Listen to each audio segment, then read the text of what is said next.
Hello again, friends. Welcome back to another interesting video. At least I think you'll find it interesting.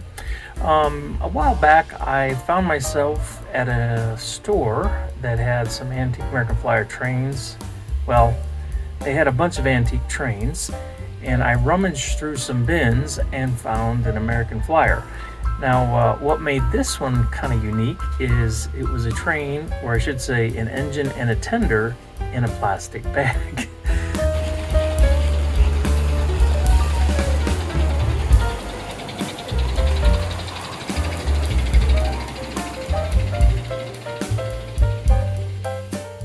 In an effort to prevent anyone from suddenly finding themselves passing out from boredom, I decided to speed this clip up about 600% or 6 times.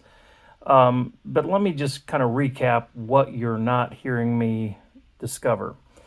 I was just curious to see what I had. As you've seen me do many times, I'm trying to establish a baseline, what's here, what's missing, does it work, those kinds of things. And in the course of this discovery process, here's what I found.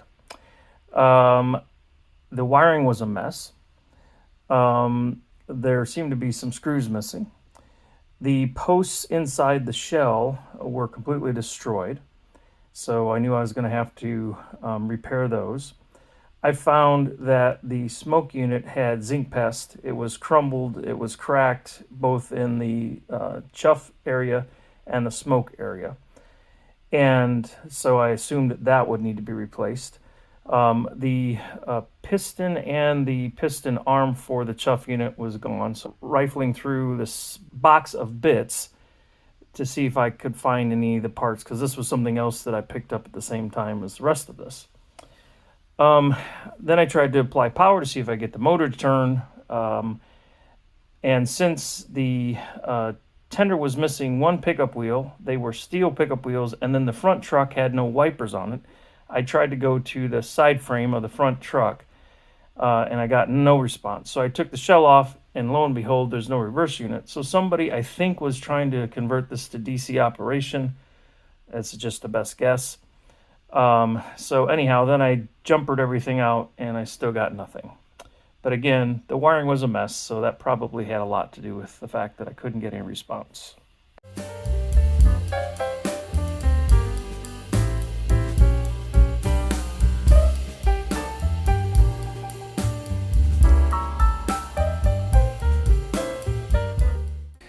So here is the old donor smoke unit. You can see there's not the fractures all over. It's very solid.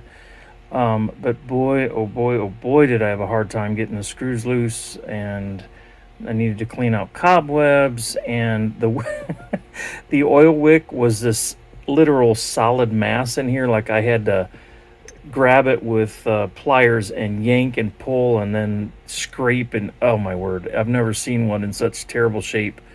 I'm guessing the smoke unit hasn't operated in, it's got to be 50 years or more. And the nichrome wire was not even attached on the one side. So, someone probably tried to service it, or they were somehow, the one wire got disconnected or broken and it just sat. So anyhow, this is a new wick. I actually enlarged the little holes on either side. Tim Coe mentions doing that, I believe. And it's kind of essential to get these wicks down through there. And what I'll do then is I'll curl it up in here. This is the reservoir, if you will. So when you put your smoke fluid down the chimney, it goes down this hole, ends up in this reservoir down here, and then you want this angel hair to soak it up, and then it wicks it up here to where the nichrome wire is wrapped around. Nichrome wire has resistance, so it gets hot, and that's what generates the smoke. And then here we have the piston. See, there's a tiny little hole back there, and that tiny little hole, there's a little wall here with a hole in it. So it goes from there in through here, and then there's a, whoa, drop it. Then there's another tiny little pinhole that goes through this wall here, and then that's what pushes the air up and out the chimney. It's actually quite amazing because while this cavity here is covered, this is open. I mean, this piston's moving in and out. It's pushing air into this section, but it's open, like you can have air escape. So that's just amazing to me. It means there's way more than enough air pressure coming through there that they can have some escape, and that's of course what gives us the sound. So anyhow, just thought I'd give you that update. Next time I bring the camera on, Lord willing, the creek don't rise, I will have this all reattached and hooked up, and we'll see some smoke. Okay, we got ourselves a smoking engine.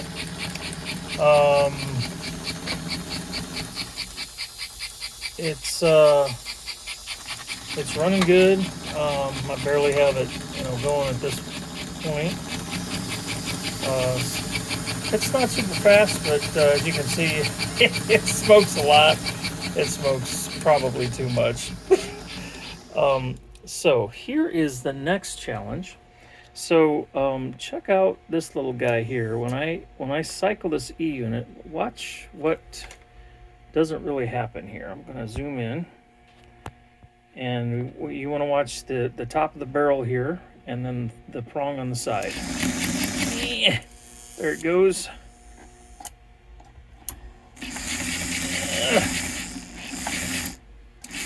And then finally, there it goes.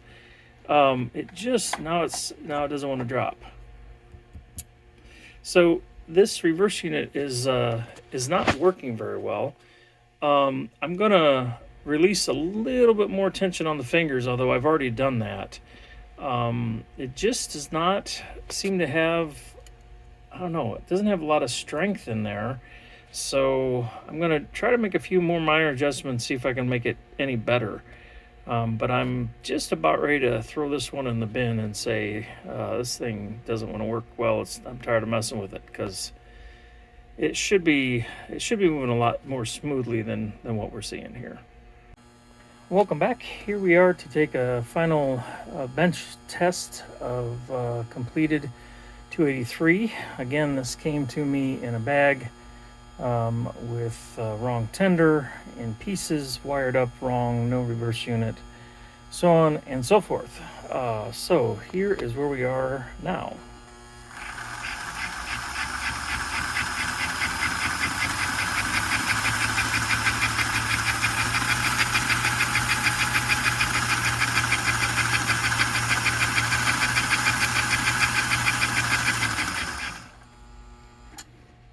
So I'm going to take this over to the track, and we'll go ahead and throw some cars on it and have some fun running around the layout. Here's our 283, fresh from being rebuilt. Looks pretty good, runs really well.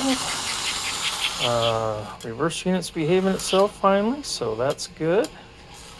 Smoke unit is behaved at slow speeds and ridiculous at high speeds. Show you that here in just a minute.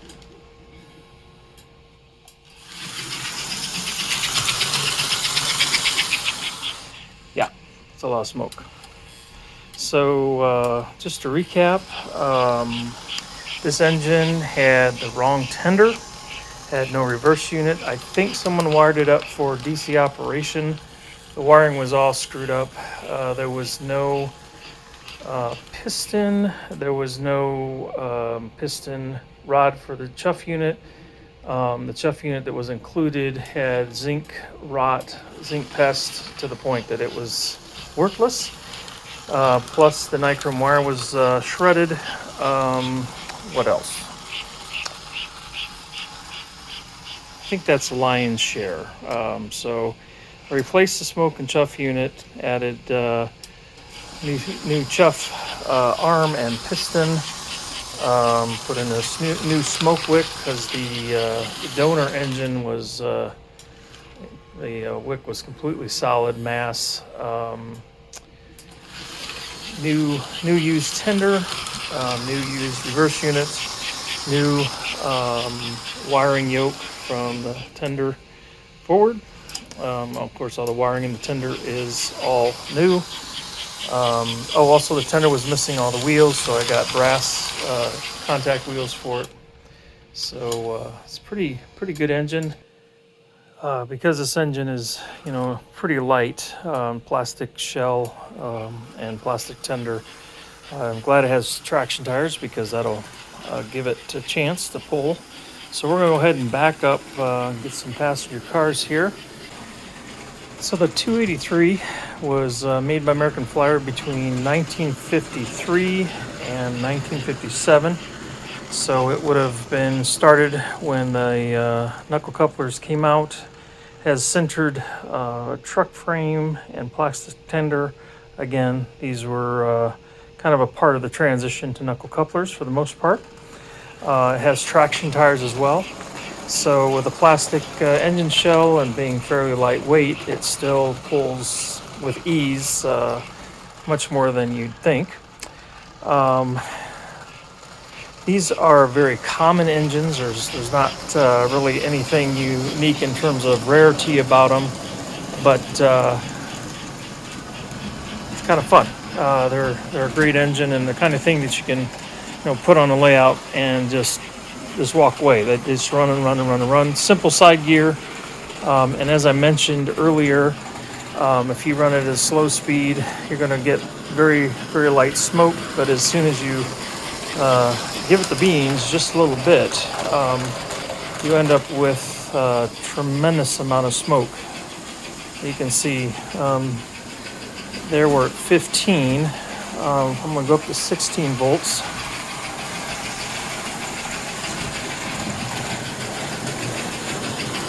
And that's pretty heavy there. Now if we go up to 17 or 18, you can see this is 17. I mean, it's just pouring out of there. And this is, it's a lot of fun. Tell you what, that's pretty sweet.